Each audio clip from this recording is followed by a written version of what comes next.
نحمده ونصلي على رسوله الكريم أما بعد فأعوذ بالله من الشيطان الرجيم بسم الله الرحمن الرحيم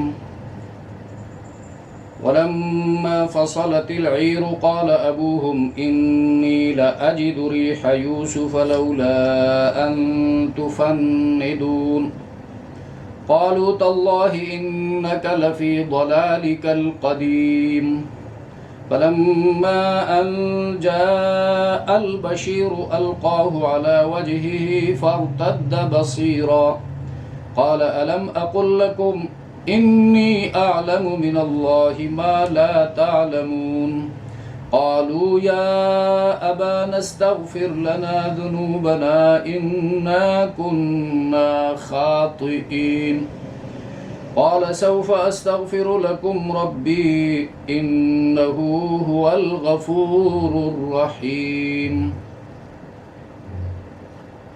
سورہ یوسف آیت نمبر 95 تا 98 لفظی ترجمہ۔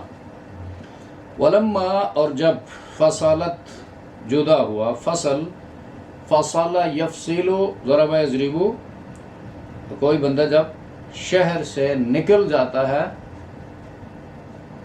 اس کے لیے لفظ استعمال ہوتا ہے۔ فصل الرجل عن البلد، فصلت جدا ہو، العیر کارواں، عیر قافلہ، قال تو کہا ابوہم ان کے ابا نے، انی لاجد ریح یوسف، بے شک میں یقیناً پاتا ہوں خوشبو، ریح خوشبو یوسف کی، لولا اگر نہ، ان تفندون،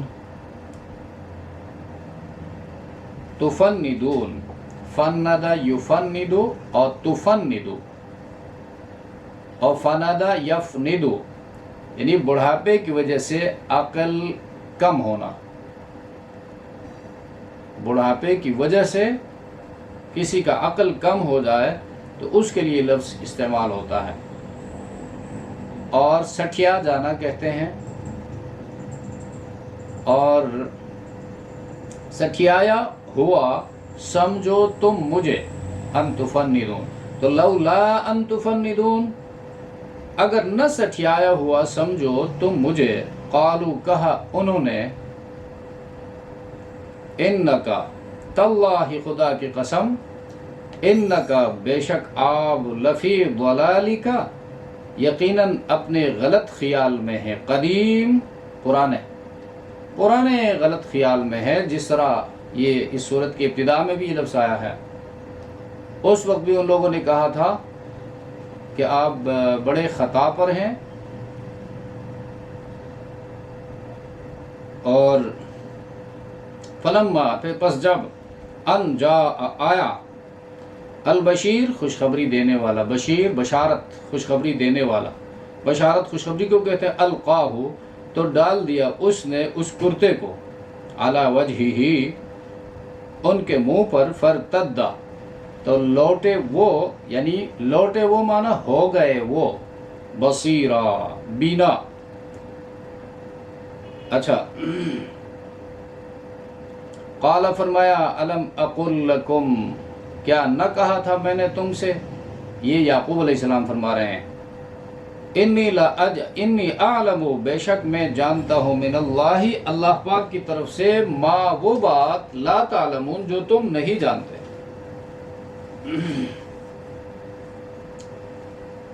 قالو کہا بیٹوں نے، یا ابانا اے ابا جان، استغفر لنا بخشوائے ہمارے لیے، ذنوبنا ہمارے گناہ، انا بے شک ہم، کننا تھے ہم، خاطئین خطاوار خطاکار، قال فرمایا، سوف ان قریب، استغفر گناہ بخشواؤں گا، یہ لفظی معنی ہے استغفار کا، گناہ بخشوانا، لکم تمہارے لیے، ربی اپنے پروردگار سے، انہو بے شک وہ، ہوا انہو هو الغفور، وہ ہی الغفور بڑے معاف فرمانے والے، الرحیم بے حد مہربانی فرمانے والے ہیں۔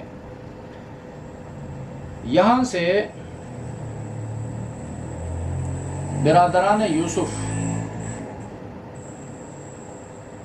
یوسف علیہ السلام کا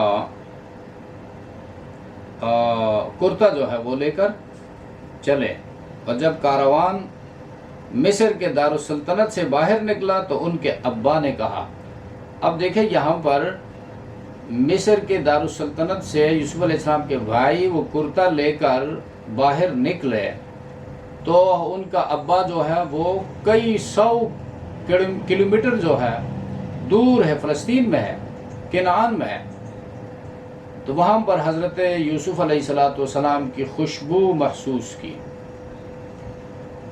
اب اسی کو کہتے ہیں معجزہ۔ 40 سال تک حضرت یعقوب علیہ السلام یا 35 سال تک اس غم میں رہے اور کوئی خوشبو وغیرہ محسوس نہیں کی، لیکن اب وہ خوشبو محسوس کرنے لگے، اور خوشبو جو ہے اس کا احساس ان کو بتایا، محسوس ہونا اپنے گھر کے لوگوں کو۔ گھر میں کون تھے؟ دوسرے رشتہ دار، انہی بیٹوں کی اولاد جن کا بائبل کی روایت کے مطابق 67 بتایا گیا ہے، اور بعض میں دور دور کے رشتہ داروں کو ملا کر 300 تک کی تعداد بتائی گئی۔ اور یعقوب علیہ السلام چونکہ ان سب کے بڑے تھے، اور ان سب کو حضرت یعقوب علیہ السلام نے یہ خوشخبری سنائی کہ میں یوسف علیہ السلام کی خوشبو پا رہا ہوں، تو انہوں نے کہا یہ عجیب بات ہے کہ یوسف علیہ السلام کے گم ہوئے 40 سال ہو گئے، ابھی تک کوئی خوشبو وغیرہ نہیں آتی تھی، اب خوشبو محسوس کرنے لگے۔ تو یہ ہے معجزہ۔ معجزہ اللہ کا فعل ہوتا ہے، پیغمبر کا اختیاری نہیں ہوتا۔ ایسا ہی کرامت ولی کا فعل نہیں ہوتا، اللہ کا فعل ہوتا ہے۔ کرامت کا ولی کا اختیاری فعل نہیں ہوتا ہے کہ جب چاہے ولی کرامت دکھائے، جیسا چاہے ولی کرامت دکھائے، ایسا نہیں ہو سکتا۔ پیغمبر جب چاہے جیسا چاہے معجزہ دکھائے، ایسا نہیں ہو سکتا۔ یعنی قرآن و سنت کے مطالعے سے پتہ چلتا ہے کہ معجزہ اللہ نے جب چاہا ہے نبی کے ہاتھ میں اس کو ظاہر کیا، اور جتنا چاہا جیسا چاہا ہے۔ اور بعض اوقات پیغمبر نے معجزہ مانگا بھی ہے لیکن اس کو نہیں دیا گیا۔ تو یہاں پر بھی اس مسئلے کو سمجھنا چاہیے۔ حضرت یعقوب علیہ السلام نے فرمایا وَلَمَّا فَصَلَتِ الْعِيرُ قَالَ أَبُوهُمْ إِنِّي لَأَجِدُ رِيحَ يُوسُفَ، بے شک میں پاتا ہوں یوسف علیہ السلام کی خوشبو، لولا ان تفندون، اگر تم مجھے عقل کا کمزور نہ بتاؤ۔ قالوا تاللہ انک لفی ضلالک القدیم، تو ان بیٹوں نے، اولاد نے، خاندان کے لوگوں نے کہا تاللہ خدا کی قسم انک لفی ضلالک القدیم، آپ تو پرانی بھول میں ہیں، یوسف زندہ ہے اور وہ پھر ملیں گے، اور یہی آپ کے پرانے خیالات جو ہیں وہ خوشبو بن کر آپ کے دماغ میں بس رہے ہیں، ان کی کوئی حقیقت نہیں ہے۔ ضلالک القدیم، ضلال کا معنی گمراہ بھی آتا ہے، خیال رکھنا چاہیے۔ یہاں پر چونکہ پیغمبر کہہ رہا ہے اور پیغمبر کی اولاد جواب میں یہ ضلال لفظ استعمال کر رہی ہے، تو پیغمبر کے لیے اگر ضلال لفظ کو استعمال کرے اور اس کا معنی گمراہی لے لے، وہ مسلمان نہیں رہ سکتا۔ اور پھر پیغمبر کی اولاد سے، پیغمبر کے خاندان کے لوگوں سے اس قسم کے اخلاق کا امید رکھنا یہ بھی درست بات نہیں ہے۔ تو ضلال کا معنی ہے خطا، بھول۔ اچھا، فلما ان جاء البشیر، اب دیکھیں یہاں پر وہ قافلہ جو ہے کوئی سینکڑوں کلومیٹر کا فاصلہ طے کر کے پتہ نہیں کتنے دنوں میں وہ پہنچ گئے، قرآن نے وہ سارا کچھ حذف کر دیا، نہیں بتایا، بس پہنچ گئے۔ فلما جاء البشیر، جب وہ آیا خوشخبری سنانے والا، القاہ علی وجہہ، تو ڈالا اس نے اس قمیص کو حضرت یعقوب علیہ السلام کے چہرے پر، فرتد بصیرا، تو بینائی جو ہے لوٹ آئی، وہ ہو گئے بصارت والے، آنکھوں کی بینائی لوٹ آئی۔ اور تو یہ بھی انہونی بات ہے، یہ اللہ کا فعل ہے، جب اللہ چاہے تو بالکل نا امیدی کی عمر کو پہنچ گئے تھے حضرت زکریا علیہ السلام، اور خود فرما رہے ہیں کہ بیوی جو ہے بانجھ ہے، خود بوڑھا ہو چکا ہوں، اور سر میرا سفید ہو چکا ہے، بیٹا کہاں سے ہوگا؟ تو اللہ نے فرمایا کذالک، دینے والا میں ہوں، لہذا تو نے مجھ سے مانگا ہے تو اب اس کا یقین رکھنا ہے۔ تو علامتیں بتائی گئی وہاں پر۔ تو یہاں پر بھی اللہ فرماتا ہے ایک ہے تمہارے قانون کے مطابق کام کا ہونا کہ اسباب جمع ہو جائے تو ان اسباب کے ملنے سے ایک چیز وجود میں آ جاتی ہے، ایک کام ہو جاتا ہے۔ یہ تو تمہارا کام ہے، تم مخلوق ہو، تم نے اپنی عقل سے اپنے دماغ سے ہی کام کیا ہے، اور میں ان تمام اسباب کا بھی خالق ہوں، تمہاری عقلوں کا بھی خالق ہوں، دماغوں کا بھی خالق ہوں، صرف تمہارا ہی نہیں، گزرے ہوئے تمام انسانوں کا، موجودہ انسانوں کا، آنے والے جتنے انسان ہوں گے سب کے عقلوں کا خالق، سب تمام حالات کا خالق میں ہوں، اور میں قادر ہوں۔ لہذا بینائی واپس آ گئی۔ فرتد بصیرا قال الم اقل لکم، حضرت یعقوب علیہ السلام نے فرمایا اپنے بیٹوں سے، خاندان کو مخاطب کر کے ان سے کہتا ہے کیا میں نے تم سے کہا نہیں تھا؟ یعنی میں اللہ پاک کی طرف سے وہ بات جانتا ہوں، انی اعلم من اللہ ما لا تعلمون، جو تم نہیں جانتے۔ کیونکہ پیغمبر تھے، اللہ کی طرف سے جانتا ہوں تو اللہ کی طرف سے کہا۔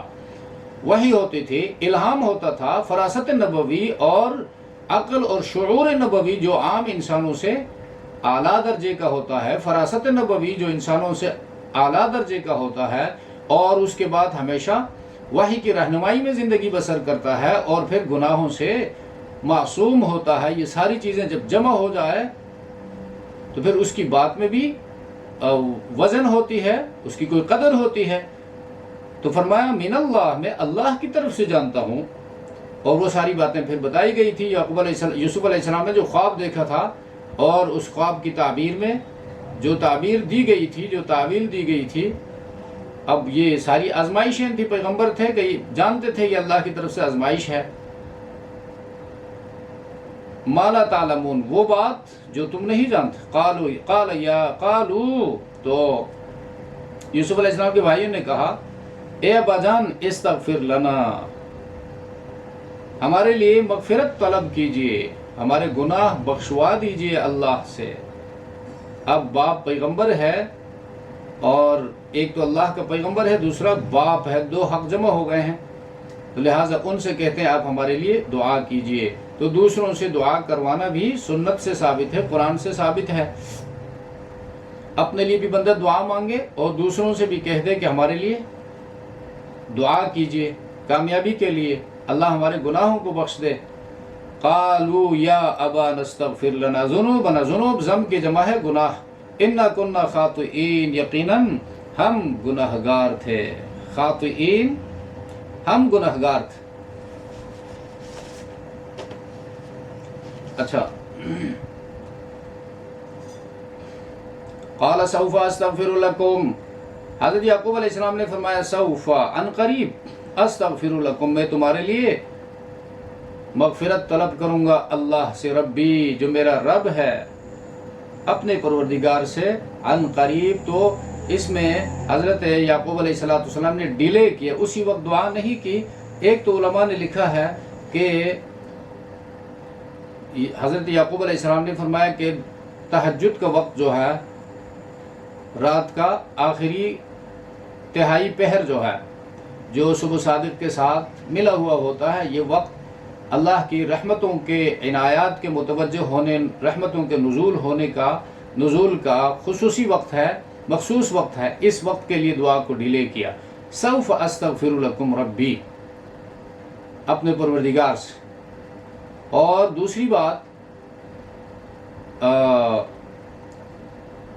جمعہ آنے والا تھا، جمعہ کی مبارک رات کو میں تمہارے لیے اللہ سے دعا مانگوں گا اور بخشش کی دعا مانگوں گا، اور دعا کی قبولیت کی روح جو ہے وہ مناسب وقت بھی ہے، وقت کو سمجھ کر مناسب وقت میں جب دعا مانگی جائے تو وہ دعا قبول ہوتی ہے۔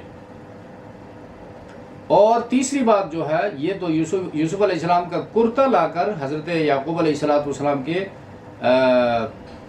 چہرے میں ڈالا گیا تھا، گلے میں ڈالا گیا تھا، اس کو پہنایا گیا تھا، اس کی بینائی واپس آ گئی۔ تو انا کنا خاطئین جو تھے، اب یہ سارا ظلم زیادتی جو ہوا تھا یہ تو یوسف علیہ السلام کے ساتھ ہوا تھا.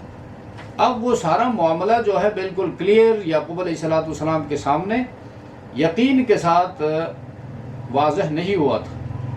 اس لیے حضرت یعقوب علیہ السلام نے تھوڑا اس کو ڈیلے کیا. قال سوف استغفر لکم انہ هو الغفور الرحیم، بے شک میرا پروردگار وہی ہے بخشنے والا اور بار بار رحم کرنے والا ہے. سبحان ربک رب العزت عما یصفون وسلام علی المرسلین والحمد للہ رب العالمین.